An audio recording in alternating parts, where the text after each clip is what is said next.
आज की मुरली है 27/5/2025। प्रातः मुरली ओम शांति। बाप दादा मधुबन। मीठे बाबा के मधुर महावाक्य हैं। मुरली है 27 की। बाबा के महावाक्य हैं। तुम्हारा मुख अभी स्वर्ग की तरफ है, तुम नरक से किनारा कर स्वर्ग की तरफ जा रहे हो। तुम्हारा नरक से किनारा कर स्वर्ग की तरफ जा रहे हो, इसलिए बुद्धि का योग नरक से निकाल दो। आज का प्रश्न है, सबसे ऊंची और सूक्ष्म मंजिल कौन सी है? उसे पार कौन कर सकते हैं? उत्तर है, तुम बच्चे स्वर्ग की तरफ मुंह करते, माया तुम्हारा मुख नरक की तरफ फेर देती है। तुम बच्चे स्वर्ग की तरफ मुंह करते, माया तुम्हारा मुंह नरक की तरफ फेर देती है। अनेक तूफान लाती है, उन्हीं तूफानों को पार करना है। जिन तूफानों को माया लाती है, उन्हीं तूफानों को पार करना है। यही है सूक्ष्म मंजिल, यही है सूक्ष्म मंजिल। इस मंजिल को पार करने के लिए, इस मंजिल को पार करने के लिए नष्टो मोहा बनना पड़े। निश्चय और हिम्मत के आधार पर इसे पार कर सकते हो। निश्चय और हिम्मत के आधार पर इसे पार कर सकते हो। विकारियों के बीच में रहते निर्विकारी हंस बनना, यही है मेहनत। विकारियों के बीच में रहकर हंस बनना, यही है मेहनत। गीत है निर्बल से लड़ाई बलवान की। ओम शांति। बच्चे जो सेंसिबल हैं वो अर्थ तो अच्छी रीति समझते हैं। जिनका बुद्धि योग शांति धाम और स्वर्ग की तरफ है, उन्हों को ही तूफान लगते हैं।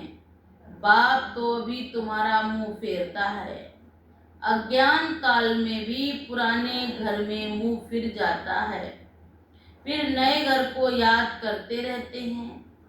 कब तैयार हो? बाबा ने कहा नए घर जाने के लिए बाप देखते हैं कि कब तैयार हो। अभी तुम बच्चे, बाबा ने कहा अभी तुम बच्चों को भी ध्यान में है कि कब हमारे स्वर्ग की स्थापना हो, फिर सुखधाम में आएंगे।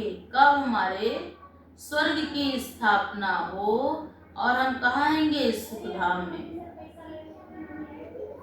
इस दुखधाम से तो सबको जाना है।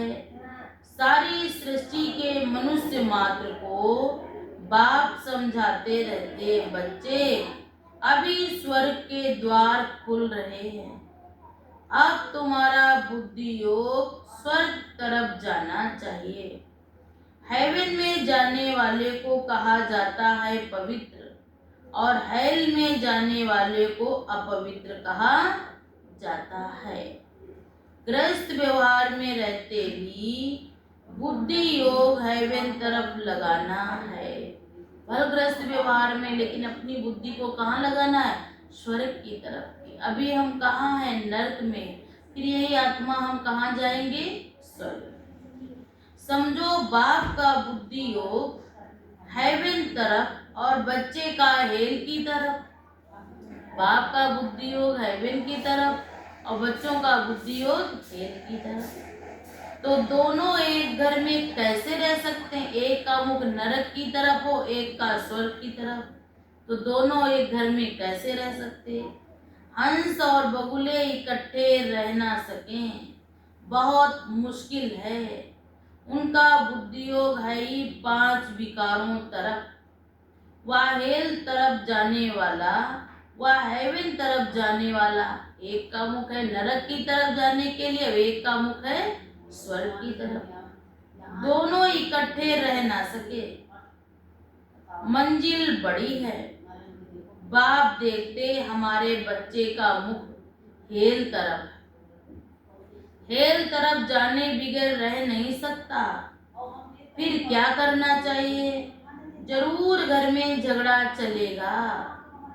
कहेंगे ये भी कोई ज्ञान है? एक का मुख स्वर्ग की तरफ हो, एक का मुख नरक की तरफ हो, फिर झगड़ा होगा। तो लोग कहेंगे ये कैसा ज्ञान है जो इनके झगड़ा होता है। बच्चा शादी ना करे, गृहस्थ व्यवहार में रहते तो बहुत है ना।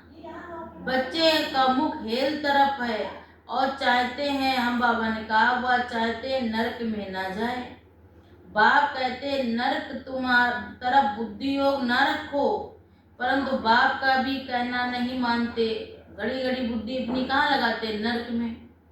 फिर क्या करना पड़े? इसमें बड़ी नष्टो मोहा स्थिति चाहिए। ये सारा ज्ञान आत्मा में है। बाप की आत्मा कहती है इनको हमने क्रिएट किया है, मेरा कहना नहीं मानते। कोई तो ब्राह्मण भी बने हैं तो फिर बुद्धि चली जाती है हेल तरफ। तो वह जैसे एकदम रसातल में चले जाएंगे। हमने कहा जिनकी बुद्धि नरक की तरफ है वो कहाँ चले जाएंगे? रसातल में चले जाएंगे। बच्चों को समझाया गया है ये ज्ञान के सागर की दरबार है। किसकी दरबार है? ये ज्ञान के सागर जगत नियंता परमपिता परमात्मा की दरबार है। भक्ति मार्ग में इंद्र की दरबार भी गाई जाती है।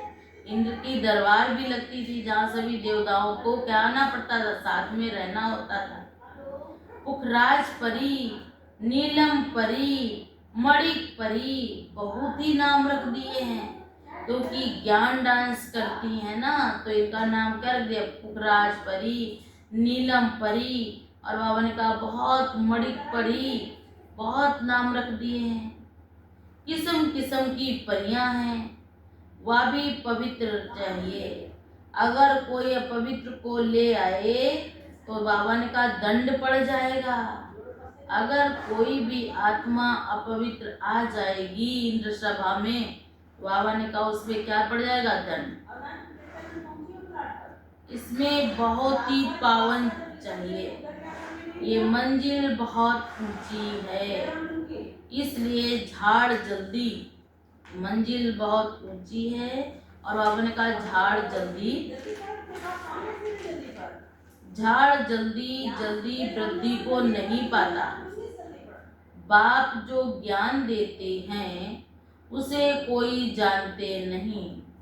शास्त्रों में भी ये ज्ञान नहीं है, इसलिए थोड़ा निश्चय हुआ और फिर माया की थप्पड़ गिरा देती। बाबा ने क्या कहा? शास्त्रों में भी ये ज्ञान नहीं है, इसलिए थोड़ा निश्चय हुआ फिर माया ही थप्पड़ से गिरा देती है। तूफान है ना, छोटा सा दीवा, उनको तो तूफान एक ही थप्पड़ में गिरा देते हैं। आत्मा छोटा सा दीवा और तूफान तो बड़े बड़े आते, क्या कर देते? वो तो तूफान क्या कर, सब एक थपेड़े में सब तूफान है ना। छोटा सा दीवा, उनको तो तूफान एक ही थपेड़ में गिरा देता है। दूसरों को विकार में गिरते देख खुद भी गिर पड़ते हैं। इसमें तो बड़ी बुद्धि चाहिए समझने की। गाया हुआ है, क्या गाते हैं? क्या गाते हैं? अबलाओं पर अत्याचार हुए, बाप आए हैं समझाते हैं। क्या समझाते हैं? बच्चे काम महाशत्रु है, इससे तो तुम्हें बहुत नफरत आनी चाहिए। बाबा बहुत नफरत दिलाते हैं। अभी आगे ये बात नहीं थी, हेल तो अभी है नहीं। बाबा ने कहा अभी द्रौपदी ने पुकारा है, ये भी अभी की ही बात है ना। बाबा ने कहा कितना अच्छी रीति समझाया जाता है, फिर भी बुद्धि में नहीं बैठता कि अभी द्रौपदियां पुकार रहे अपने प्रभु को कि आओ आकर मेरी लाज बचाओ। ये गोले का बहुत अच्छा है ना चित्र, गेट वे टू हेवन। इस गोले के चित्र से बहुत अच्छी रीति समझा सकेंगे। सीढ़ी से भी इतना नहीं जितना इसमें समझेंगे। दिन प्रतिदिन कनेक्शन भावना का भी होती जाती है। बाप कहते हैं, क्या बाप कहते हैं, आज तुमको बिल्कुल ही नया डायरेक्शन देता हूँ। क्या देते हैं बाबा? पहले से थोड़े ही सब डायरेक्शन मिलते हैं। ये कैसी दुनिया है, इसमें कितना दुख है, कितना बच्चों में बाबा का मोह रखा रहता है। बच्चा मर जाता तो एकदम दीवाने हो जाते हैं। बाबा ने कहा एकदम क्या हो जाते, पागल हो जाते। अथाह दुख है, ऐसे नहीं, अब ऐसे नहीं कि साहूकार हैं तो सुखी हैं। अनेक प्रकार की बीमारियां लग जाती हैं जो शरीर को दिन पर दिन कष्ट देती ही रहती हैं।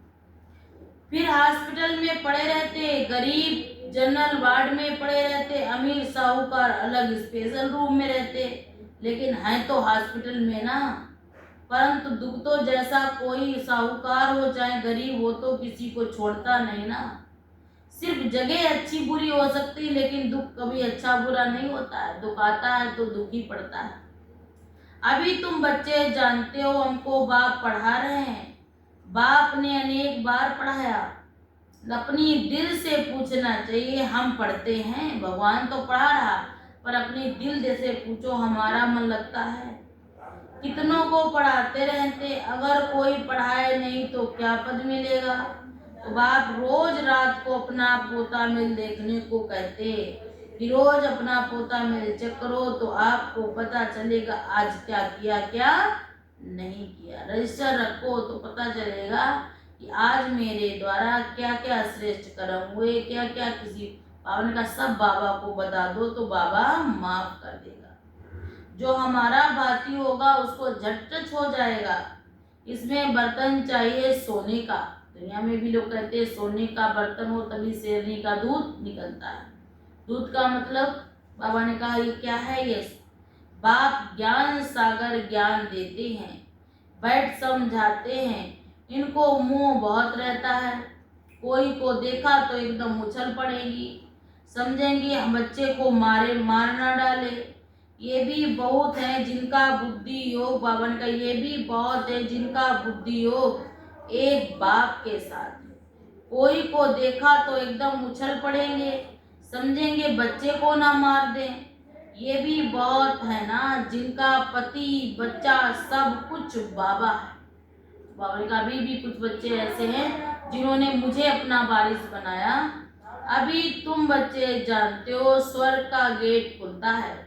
कृष्ण के चित्र में बड़ा क्लियर लिखा हुआ है, इस लड़ाई के बाद स्वर्ग के गेट खोलते जाते हैं।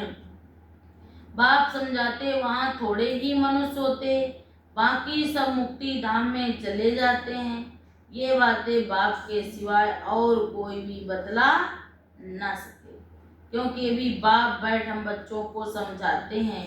कई बच्चे जो मुरली की ही मिस कर लेते हैं, बहुत बच्चे इसमें लापरवाह होते हैं। ठीक है अभी नहीं, कल कर लेंगे, कल नहीं परसों कर लेंगे। पावन का मुरली में क्या हो जाते हैं? लापरवाह। समझते हैं हमने नहीं पढ़ी तो क्या हुआ, हम तो पार हो गए। क्या कहते हैं वो बुढ़ापा आ गया आपके, आप तो सारी कट गई। उनका मुरली की परवाह नहीं करते तो ऐसे देह अभिमान बहुत है, वहाँ अपनी ही नुकसान करते रहते हैं, दूसरे का कुछ नहीं, अपना ही नुकसान। बाबा जानते इसलिए यहाँ भी आते हैं। तो बाबा ने क्या कहा, यही बाबा बार बार बात समझाते। मुरलियाँ बहुत अच्छी अच्छी, बाबा ने कहा अच्छी रीति नोट करनी है। बाप समझाते पता नहीं पता नहीं नहीं पता नहीं कर एकदम पता ही साफ हो जाएगा। आज बाप बैठ समझाते, कल ये पॉइंट्स उनकी बुद्धि में भी नहीं निकल जाएगी। बाप रोज पॉइंट्स बतलाते रहते। अच्छा, अच्छी रीति जो बाप बैठ सिखलाते उसको धारण करना है, और कोई भी फालतू की बातें आए तो उसको सुनते हुए भी नहीं सुनना।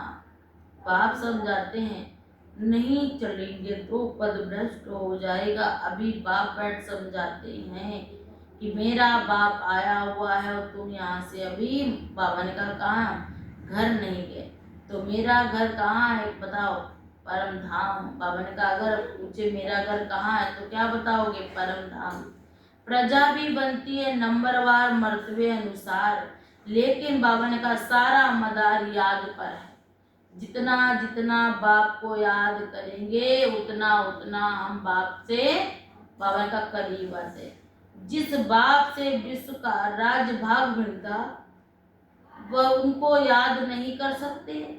तकदीर में नहीं तो तदबीर भी क्या करे। तो ऐसे बाप को तो दिल से बाप को याद करना, क्योंकि एक बाप ही है जो मुझे पापों की सैया से पार ले जाते। क्योंकि पाप अभी मनुष्य दिन पर दिन करते रहते हैं। अभी बाप भाई समझाते बच्चे कोई भी पाप कर्म ना करना, क्योंकि हर पाप कर्म की सजा भोगनी पड़ती है। अभी बाबा समझाते हैं याद की यात्रा भी करनी है, खाना पीना सोना सब करना है, लेकिन सब बाबा की याद में। ये कोई हठ योग नहीं है कि यहाँ खाना पीना नहीं। मैंने कहा यहाँ पर भी लाओ बाबा की याद में, खाओ बाबा की याद में, बनाओ। बाबा ने कहा जो कुछ करो सब बाबा की याद में। ये कोई हठ योग नहीं है कि यहाँ खाना क्यों नहीं खा सकते, खाते। कहते खाना खाते हैं। बाबा ने कहा खाना आदि सब कुछ खाओ पियो, लेकिन सिर्फ बाप को याद करो। यहाँ पे व्रत की भी बात नहीं। बाबा ने कहा खाना आदि सब कुछ खाओ पियो, लेकिन सिर्फ तुम मुझे याद की यात्रा से पाप भस्म होंगे, भोजन छोड़ने से पाप भस्म नहीं होंगे। तो बाबा ने कहा पुरुषार्थ करना चाहिए। बाबा कोई तो ऐसे भी हैं कहते हैं खाना पीना आदि खाओ, बल बाबा ने कहा पाठशाला में रहो, लेकिन बाबा ने कहा नियम बनाकर रहते हैं तो बाबा की दुआएं मिलती हैं। ऐसे बाप को याद करने से ही तुम्हें बहुत बल मिलता है। बाबा कोई ऐसे नहीं कहते कि खाना खाना पीना खाओ, ये तो कोई हठ योग नहीं है। चलते चलते फिरते एक बाप को याद करो, ऐसे सच्चे सच्चे मासूम बनो, तब बाप की याद आएगी। बाप अभी आया है तुम बच्चों को, पतियों के पतियों को बाप समान बनाने। ऐसे बाप पर तो तुमको क्या हो जाना चाहिए, बलिहार जाना चाहिए। अभी देखो क्या क्या है, पत्थर बुद्धि बिल्कुल ही बन पड़े हैं। पत्थर बुद्धि वालों को भी पारस करने के लिए वो परम पिता परमात्मा आए हैं। बाप बैठ समझाते हैं कि भाई मेरे मीठे बच्चों, जब तुम बाप को याद करते हो तो बाबा ने कहा बाप के पास से करंट आती है। सुना बाबा ने क्या कहा, जब तुम बाप को याद करते हो तो बाप से क्या निकलती है, करंट। वो मेरे बच्चों के दिल और दिमाग में एकदम बैठती है कि बाबा ने कहा, बाबा ने कहा। बाबा बाबा कहते अच्छी रीत को याद करो तो सब कुछ मिल जाएगा। तो बाप को कितने पढ़ने वाले ना पढ़ने वाले ढेर याद करते हैं।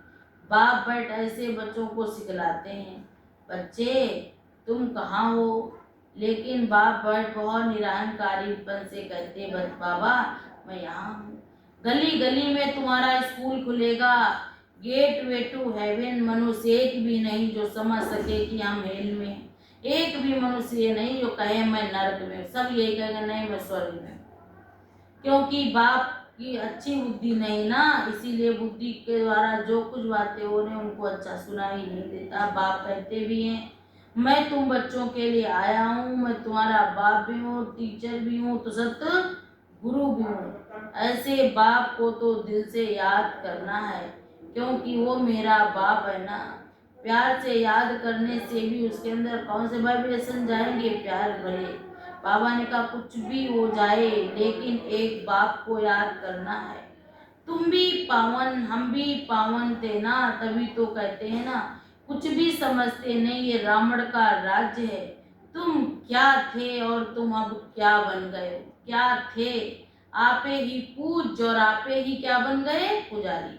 ये नशा रहना चाहिए, मैं ही आत्मा देवी देवता कुल की थी तो आज आकर साधारण बनी हूँ। ये बातें बाप के सिवाय और कोई भी मनुष्य मात्र इसको समझा ना सके। बाप कहते मुझे याद करो, याद करने से ही विकर्म विनाश होंगे। बाप बच्चों को पूर्ण आत्मा बनाने की युक्ति बतलाते हैं। बच्चे इस पुराने चीची का अभी अंत नहीं करना, क्योंकि बाप बैठ समझाते हैं। क्या समझाते हैं बताओ? कि अभी मैं डायरेक्ट आया हुआ हूँ, ये पिछाड़ी का दान एकदम सरेंडर हो जाए। बाबा ये सबका बाप है ना, बाप कहते भी है ना, हे मेरे मीठे मीठे सिकिल्ले बच्चों, तुम सिर्फ बाप को याद करो तो तुम्हारे सब दुख दूर हो जाएं। दान पुण्य करना एकदम गलत है ना। बाबा कहते भी हैं, हे मेरे बच्चों, मेरे लाडले बच्चों, तुम मुझे याद करो तो मैं तुमको क्या करूँगा, उनका मैं तुम्हें ठीक करूँगा। ये सब बाप बैठ समझाते रहते। ये बाप बैठ ऐसे समझाते जैसे बात मत पूछो। छोटे बच्चे, जुए बूढ़े जवान सब बैठ पढ़ते, क्योंकि बाबा आया है अभी सबको पढ़ाने। इसका इस जन्म का फल अगले जन्म में मिलता है, लेकिन बाबा ने कहा इस जन्म का फल अगर अगले जन्म में मिलता है तो उनका मैं 21 जन्म तुम्हारे एकदम एवर प्योर कर दूंगा। अभी तो मैं डायरेक्टर हूँ ना, अभी तुम मेरे कहने करने से कुछ नहीं होता है, क्योंकि सिवाय बाप को बिठा करके बगैर कुछ नहीं। तो ऐसे मीठे बाबा को याद, प्यार और नमस्ते। गरीबों के है ना, कहेंगे अच्छा बाप गरीब निवाज है, गरीबों के पास भी जाता। बाबा ने कहा मैं गरीब निवाज हूँ। बाप थोड़ी समझते हैं, केवल बाप धक्का खाते रहते। बाप समझाते भी हैं कि माँ एकम याद करो तो वही पतित पावन ज्ञान का सागर आया हुआ है तुम सबको ज्ञान देकर, आप समान बनाकर अपने साथ ले जाएंगे, दिखाएंगे। कुमारियां वह जो 21 कुल का उद्धार करने, कुमार वह जो बाबा ने कहा पूरे अपने बाबा ने कहा क्या करे, जीवन का श्रेष्ठ और उत्थान, बाबा का श्रेष्ठ गति। ऐसे बाप को याद करने से तुम्हारी बाबा का श्रेष्ठ गति होगी। बाप बैठ समझाते रहते हैं, मेरे मीठे मीठे बच्चों, जितना हो सके बाप को याद करो तो तुम्हारे सब दुख दूर हो जाएं। अच्छा मीठे मीठे सिकिल्ले बच्चों प्रति माता पिता बाप दादा का यह प्यारा और गुड मॉर्निंग। रूहानी बाप की रूहानी बच्चों को नमस्ते। हम सब रूहानी बच्चों की तरफ से रूहानी माता पिता बाप दादा को याद, प्यार और गुड मॉर्निंग, नमस्ते बाबा, नमस्ते नमस्ते नमस्ते। धारणा के लिए मुख्य सार है नंबर 1, इस पुरानी दुनिया का अंत है। बाप डायरेक्ट आया है तो एकदम बाबा ने कहा सरेंडर हो जाना है। बाबा ने क्या कहा, इस पुरानी दुनिया का ममत्व मिटाकर बाप को याद करना है, डायरेक्ट बाप को ही। बाबा ने कहा बाबा ये ऐसा है वो ऐसा, इस दुनिया की सारी पुण्य आत्माएं नहीं है, वहां का इसमें भी कुछ पुण्य आत्मा है कुछ पाप आत्मा है। नंबर 2, इसलिए पुरानी दुनिया का विनाश लगा है। इसलिए बाप कहते पुरानी दुनिया का विनाश हो, नई दुनिया की स्थापना होगी। मुरली कभी भी मिस नहीं करनी है, मुरली में लापरवाह नहीं बनना है। ऐसे नहीं हमने मुरली का, बाबा ने कहा ऐसे नहीं हमने मुरली पढ़ ली, नहीं, हम तो पार हो गए।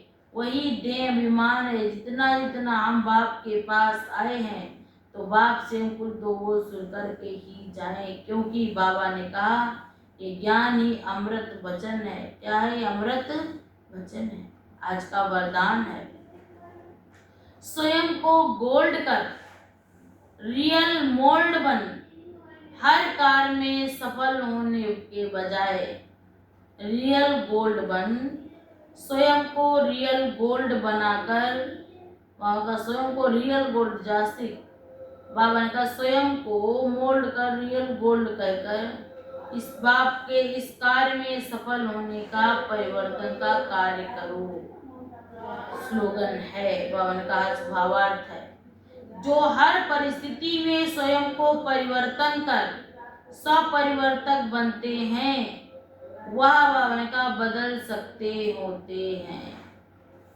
जो स्वपरिवर्तन, जो हर परिस्थिति में स्वयं को, जो हर परिस्थिति में स्वयं को परिवर्तन कर सब इस परिवर्तक बन जाते हैं। हर घड़ी घड़ी बाबा ने कहा क्या करो, बाप को याद करके बाप की बुद्धि में बिठाओ। बाबा ने क्या कहा, बाबा की बात को बिठाओ कि जो अपना परिवर्तन कर सकता है वही जगत का भी परिवर्तन कर सकता है।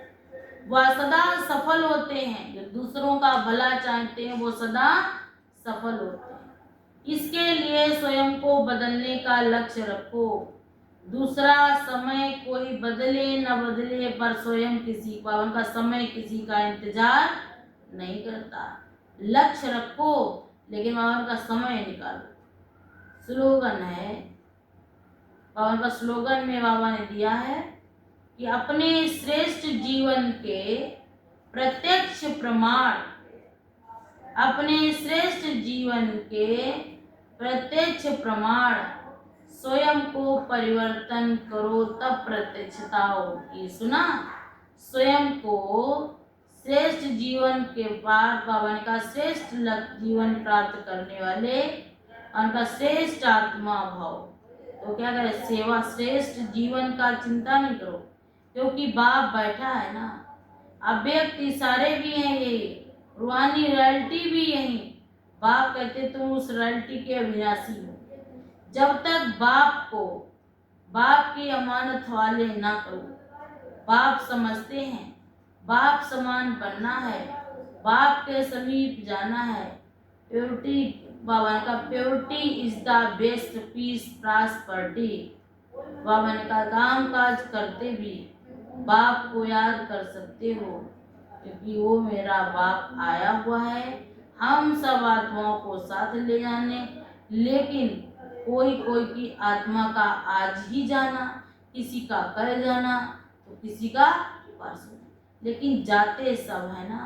तो बाबा ने भी क्या कहा, जाना तो है, उनका किसी की रूहानी पर्सनैलिटी में रहो और जितना जितना हमारी पर्सनैलिटी अच्छी होगी उतना आत्मा पावरफुल बनती जाएगी। इसीलिए गायन है कि मन के हारे हार है और मन के जीते जीत।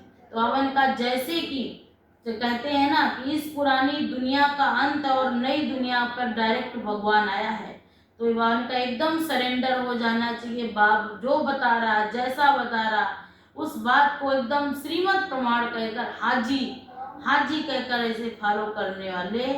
ओम शांति।